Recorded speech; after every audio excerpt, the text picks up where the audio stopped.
Bienvenido al canal Biografías Increíbles. Hoy te presentamos Lao Tse, el anciano que quizá nunca existió. En la vasta extensión del tiempo chino, donde la historia se mezcla sin pudor con el mito y la memoria se transmite tanto en documentos oficiales como en susurros transmitidos al borde de los caminos, la figura de Lao Tse aparece no como un retrato nítido, sino como una silueta envuelta en niebla, una presencia que parece retroceder cada vez que intentamos acercarnos a ella con las herramientas de la historia moderna. El nombre Lao Tse, que podría traducirse como el viejo maestro o incluso el anciano niño, no es en realidad un nombre propio en sentido occidental, sino un título reverencial, casi una descripción simbólica, lo cual ya nos advierte desde el inicio que estamos entrando en un territorio donde la identidad individual se diluye y donde el énfasis no está puesto en el autor, sino en la enseñanza, en el flujo invisible de la sabiduría que se transmite sin reclamar propiedad. Las fuentes más antiguas que lo mencionan, escritas varios siglos después de la época en la que supuestamente vivió, no se ponen de acuerdo ni siquiera en lo esencial. Algunos lo sitúan en el siglo VI antes de nuestra era, contemporáneo de Confucio, otros en cambio lo empujan hacia el siglo IV, otros más, con una audacia que bordea lo místico, afirman que Lao Tse no fue un solo hombre, sino una compilación de sabios anónimos cuyas voces fueron reunidas bajo un mismo nombre para dar coherencia a una visión del mundo radicalmente distinta. Sin embargo, la versión más difundida y quizá la más poética nos habla de un hombre nacido en el estado de Chu, en el sur de China, en una región húmeda y fértil, donde los ríos se ramifican como venas abiertas sobre la tierra y donde la naturaleza, exuberante y a veces implacable, enseña desde temprano que la fuerza no siempre reside en la rigidez, sino en la capacidad de adaptarse, de ceder y de fluir. Se dice, aunque nadie puede probarlo, que su madre lo llevó en el vientre durante 72 años, un embarazo imposible que no debe entenderse de forma literal, sino como una manera simbólica de indicar que Lao Tse nació ya viejo, ya cargado de una sabiduría ancestral, como si no hubiera venido al mundo para aprender, sino para recordar algo que la humanidad estaba a punto de olvidar. Por eso, según la leyenda, nació con el cabello blanco y el rostro arrugado, y por eso también su nombre evoca esa paradoja inquietante, un anciano que es al mismo tiempo un recién nacido. Desde muy joven, si es que esa palabra puede aplicarse a alguien así, Lao Tse habría mostrado una inclinación profunda hacia la observación silenciosa, evitando los debates públicos y las demostraciones de erudición tan valoradas en la China de su tiempo, una sociedad obsesionada con el orden, la jerarquía y el ritual, especialmente en los círculos intelectuales que más tarde darían forma al confucianismo. Un dato poco mencionado, pero registrado en crónicas marginales de la dinastía Han, es que Lao Tse habría trabajado como un archivista en la biblioteca imperial de la dinastía Zhou, un cargo aparentemente menor,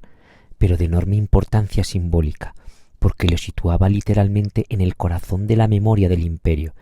rodeado de documentos, genealogías, registros de leyes y rituales, observando desde la sombra cómo los hombres intentaban fijar el mundo en palabras, mientras el mundo indiferente seguía cambiando.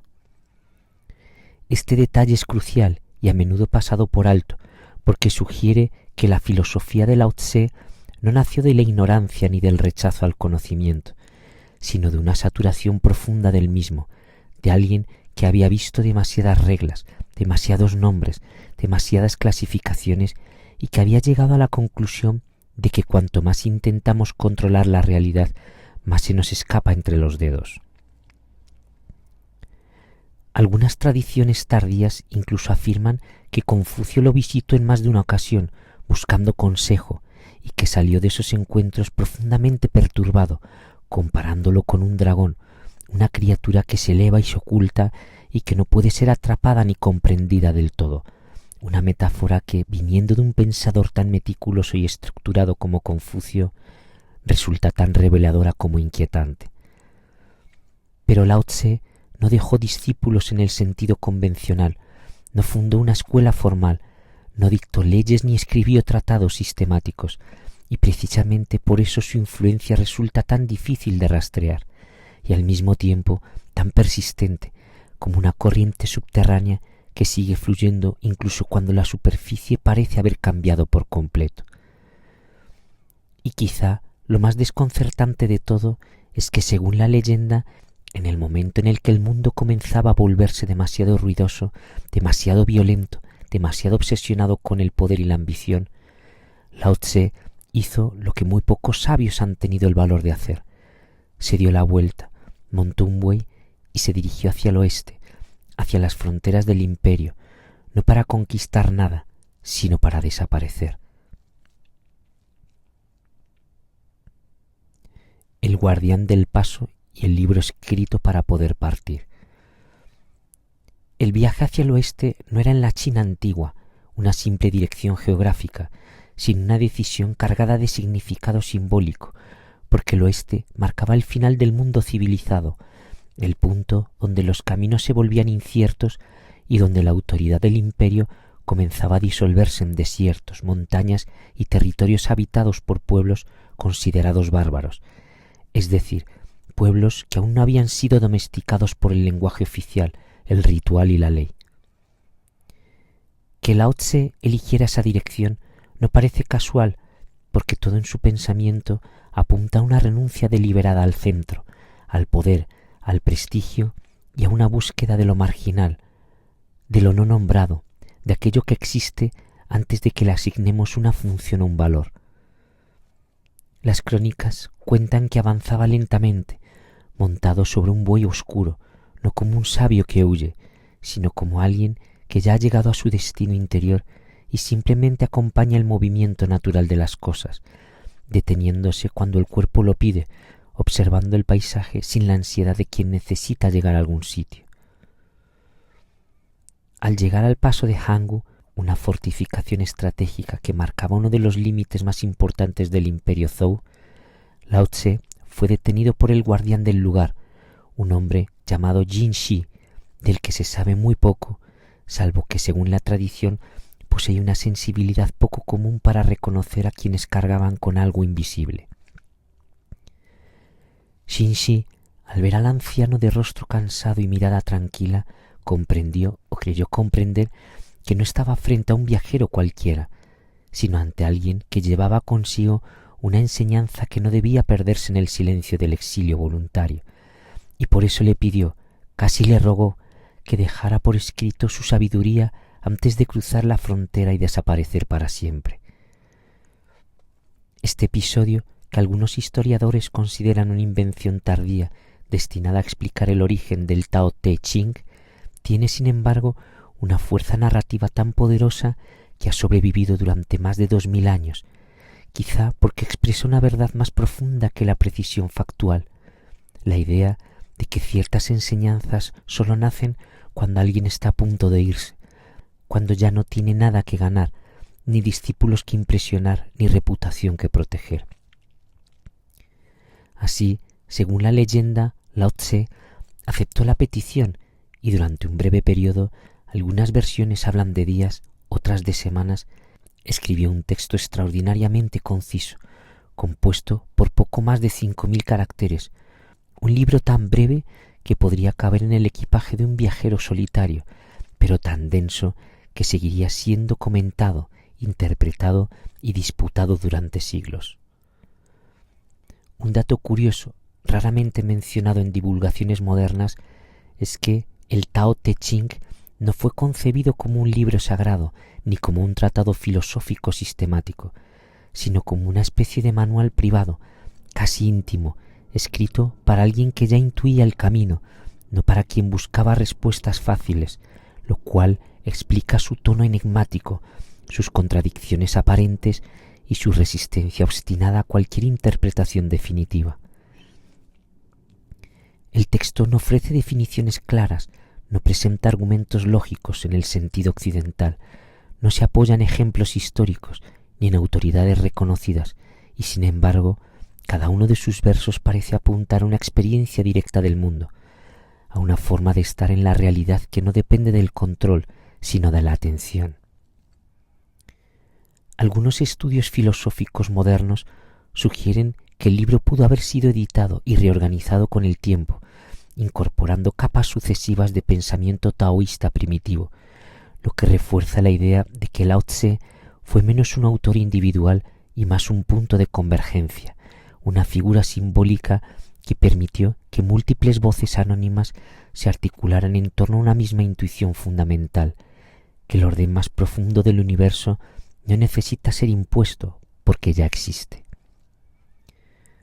Después de entregar el manuscrito a Xinxi, Lao Tse cruzó el paso y se internó en lo desconocido, y a partir de ese momento la historia se vuelve completamente silenciosa, como si el mundo hubiera decidido respetar su deseo de desaparecer. Algunas leyendas posteriores, surgidas siglos más tarde en comunidades taoístas del oeste, afirman que viajó hasta tierras lejanas, que enseñó a pueblos extranjeros, que incluso llegó a la India y se convirtió en maestro de sabios que más tarde influirían en el budismo, una afirmación históricamente imposible, pero reveladora del impulso casi inevitable de atribuir a Lao Tse una presencia universal, como si su pensamiento no pudiera limitarse a una sola cultura. Otras versiones, aún más radicales, sostienen que no murió, que simplemente se disolvió en el Tao, convirtiéndose en un inmortal, una idea que, lejos de ser una fantasía ingenua, expresa de forma simbólica la coherencia extrema entre su vida y su enseñanza. Desaparecer sin dejar rastro, no como un fracaso, sino como la culminación natural de una existencia vivida sin apego. El Tao que no puede nombrarse. El libro que Lao Tse dejó atrás en el paso del Hangu comienza con una advertencia que es al mismo tiempo una invitación y un límite, porque desde su primera línea deja claro que aquello de lo que va a hablar no puede ser capturado por el lenguaje sin ser traicionado, y que cualquier intento de definirlo como precisión corre el riesgo de alejarse de su esencia. El Tao, dice el texto, no es una cosa, ni una entidad, ni una fuerza personal que escuche plegarias o imponga castigos, sino el proceso mismo por el cual todas las cosas surgen, cambian y regresan, una corriente invisible que atraviesa tanto el nacimiento de una montaña como el gesto más pequeño de un ser humano que respira sin darse cuenta. Este enfoque resulta profundamente desconcertante para una mente acostumbrada a buscar causas claras, principios fijos y estructuras estables, porque el Tao no ofrece un punto de apoyo sólido, no promete seguridad, no se deja usar como fundamento de una ideología o de un sistema moral rígido, y sin embargo está presente en todo, como el agua que adopta la forma del recipiente sin dejar de ser agua. Un detalle poco señalado en lecturas superficiales es que Lao Tse recurre una y otra vez a imágenes asociadas con lo femenino, lo blando, lo bajo, lo aparentemente débil, no por una cuestión simbólica accidental, sino como una crítica implícita a una cultura que glorifica la fuerza, la dureza, la verticalidad y el dominio, tanto en la política como en la vida cotidiana. El Tao se manifiesta, según el texto, en los valles y no en las cumbres, en los huecos y no en las formas sólidas, en el silencio entre las palabras y no en el discurso interminable, y esta preferencia por lo que nos impone revela una intuición radical, que el poder más profundo no es el que se exhibe, sino el que sostiene sin hacerse notar. De esta comprensión surge uno de los conceptos más mal interpretados del taoísmo primitivo, el Wu Wei, que suele traducirse de manera simplista como la no acción, cuando en realidad se refiere a una forma de actuar tan alineada con el curso natural de las cosas que deja de sentirse como una acción forzada, como un esfuerzo que va contra la corriente. Lao Tse no propone la pasividad ni la renuncia absoluta al mundo, sino una sensibilidad extrema al ritmo de cada situación, una capacidad de intervenir lo mínimo necesario en el momento justo y retirarse antes de que la intervención se convierta en violencia. En este punto resulta revelador observar que el Tao Te Ching dedica más atención al arte de gobernar que a la vida privada, lo cual podría parecer contradictorio para un texto asociado con la retirada y el desapego, pero que cobra sentido si entendemos que Lao Tse veía en el mal gobierno no solo una falla política, sino una alteración profunda del equilibrio natural que termina afectando a todos. Un gobernante sabio, nos dice el texto, es aquel cuya presencia apenas se nota, aquel bajo cuyo mandato la gente siente que las cosas simplemente funcionan, sin discursos grandilocuentes ni demostraciones constantes de autoridad, una idea tan subversiva en su tiempo como lo sigue siendo hoy. Un dato curioso registrado en comentarios antiguos atribuidos a la escuela de Hang Lao es que algunos funcionarios imperiales llevaban copias del texto de Tao Te Ching no como un manual espiritual, sino como una guía práctica para evitar el exceso de leyes, la sobreintervención y la obsesión por el control, lo cual sugiere que el pensamiento de Lao Tse influyó silenciosamente en la administración del imperio, incluso cuando no era reconocido de forma oficial.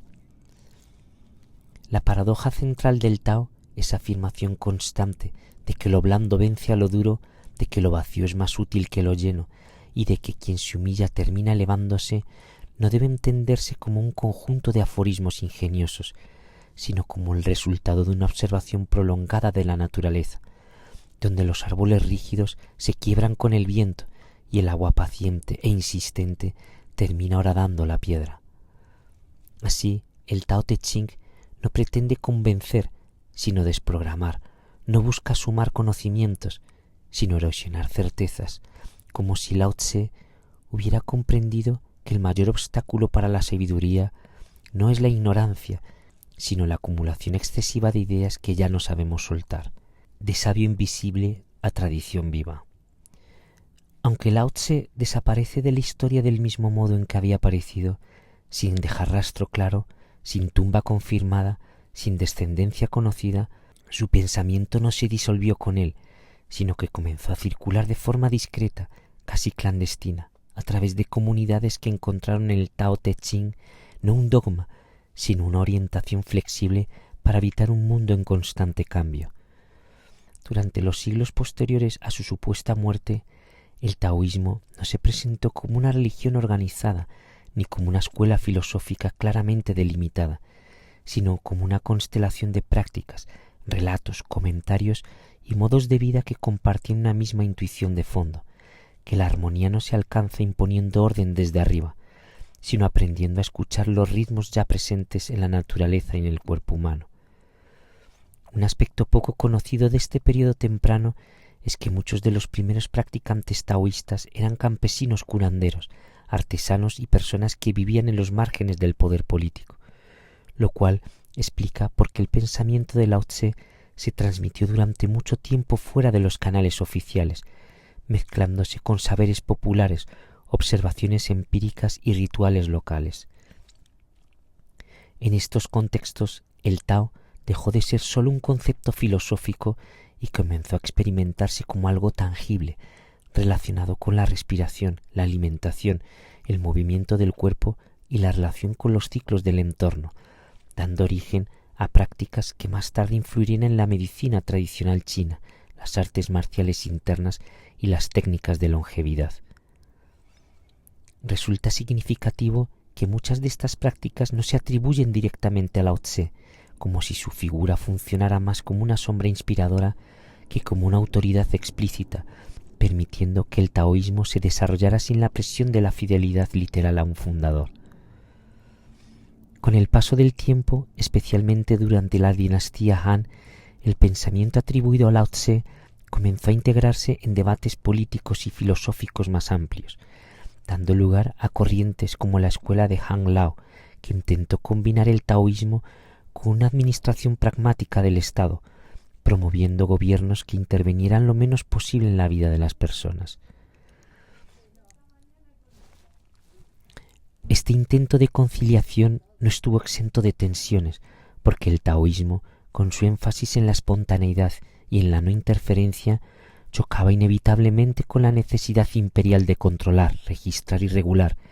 y sin embargo, esa fricción permitió que las ideas de Lao Tse se mantuvieran vivas adaptándose sin perder su núcleo. Un dato curioso mencionado en textos rituales posteriores es que Lao Tse comenzó a ser venerado no sólo como un sabio del pasado, sino como una manifestación del Tao mismo, un proceso que culminaría siglos más tarde en su deificación como Tsai Lain Longlin, el altísimo señor Lao, una figura central del panteón taoísta. Este proceso de divinización, lejos de contradecir su enseñanza original, refleja una necesidad humana recurrente, dar rostro y forma a lo inasible, convertir en imagen aquello que por definición se resiste a ser nombrado, y aunque pueda parecer una traición al espíritu del Tao Te Ching, también muestra hasta qué punto su pensamiento había penetrado en la imaginación colectiva. Paralelamente surgieron innumerables relatos apócrifos que ampliaban la biografía de Lao Tse, atribuyéndole viajes imposibles, encuentros con emperadores legendarios y enseñanzas secretas transmitidas solo a unos pocos iniciados, historias que, aunque históricamente dudosas, cumplen una función narrativa esencial: mantener viva la sensación de que el Tao no pertenece al pasado, sino que sigue manifestándose en formas imprevisibles. Mientras tanto, el texto del Tao Te Ching continuó transformándose, copiándose a mano, comentándose y reinterpretándose con versiones que variaban en orden, vocabulario y énfasis, lo cual refuerza la idea de que nunca existió un texto único y definitivo, sino una tradición fluida, coherente con la propia visión del mundo que propone. Así, Lao Tse se convirtió en una presencia paradójica, invisible y omnipresente, ausente y fundamental, un punto de referencia que no exige obediencia, sino atención, y cuya influencia se manifiesta precisamente allí donde no se proclama.